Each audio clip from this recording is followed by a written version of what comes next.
It's grass cutting season. Brought him out, put some gas in him, started him, and next thing I know, all my gas was gone. So I took the tank off.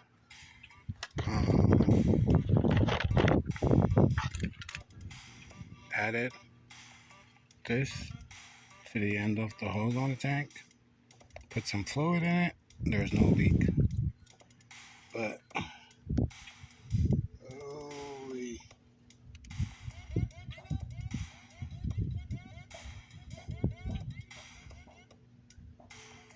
we're leaking. So my carburetor solenoid, unfortunately, I'm not quite sure if it's this motor only. I'm kind of unique, so unique things happen to me. But let me know in the comments if you ever had this issue. 1, 2, 3, 4. Are you seeing it? 4, 5 screws I take out. I'm able to move because this sits here. My carburetor solenoid sits here, and the opening is here. There's no getting to it. So I'm gonna remove those screws and take 2 screws are loose. One here and one here. Take this screw completely out. Okay. Disconnect my solenoid, because that's your ground for your carburetor solenoid. I'm going to disconnect the power.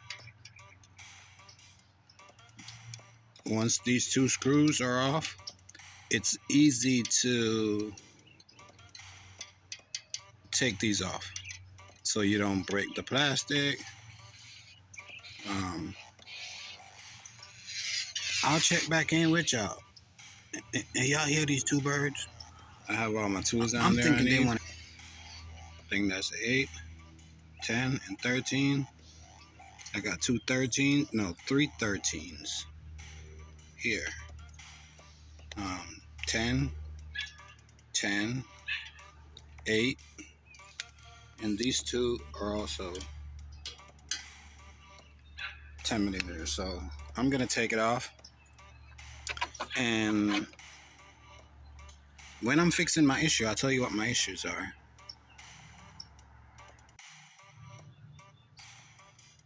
There's a lip here that stops your hood from going all the way forward.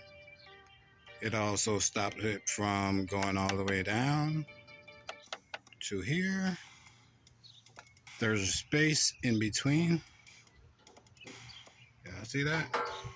You get this lip back here and lift the hood, and it comes right off after your bulbs have been removed. Your housing for your hood, your scoop. I took a flathead screwdriver and braced it back, so annoyed it's not getting stuck on here. And the top screw, but the bottom screw on your throttle adjustment here, that's what attaches to your choke. You push this forward and it moves, and choke your engine off with this one. And this one is triggered by, I guess, your grass. Sets the RPM. But yeah, we're off completely. And you see what I had to do here to get my solenoid to clear it so I can get the carburetor all the way off.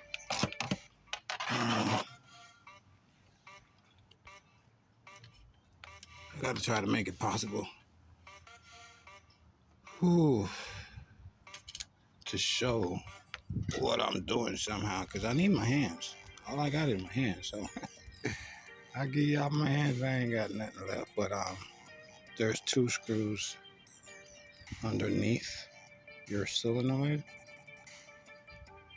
and I'm gonna pull those out. I'm gonna take those 2 screws out and go into the carburetor and see exactly what's my issue, why I'm leaking. But yeah, process. And we gotta know things in life. Gotta learn to take care of your stuff. I had it figure out my issue and solve it. There's 2 Phillips head screwdriver that holds your solenoid on, and there's a 14 socket that holds the floater bowl on. The number 14 washer was failing, and the bowl was spinning in place, and that's what created my issue. I'm putting it back together. I make sure to set my choke, and then I'm gonna move it further back, and I'm gonna get my throttle on. So there's a lip, some form of curvature that you have to clear with this one, and what I'm doing is I'm pulling it up. I'm pulling it upwards and tilting it this way. Oh, don't snatch my finger. Oh. And once I get done with it, I can snap it right back to where it needs to be and put my screws in. That's what I'm about.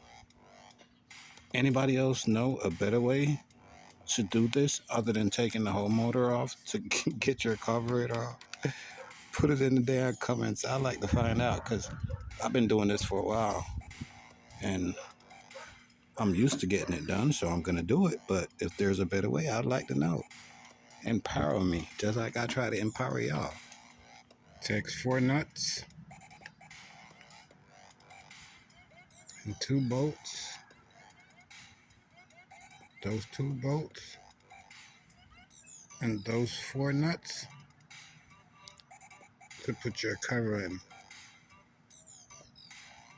back in place.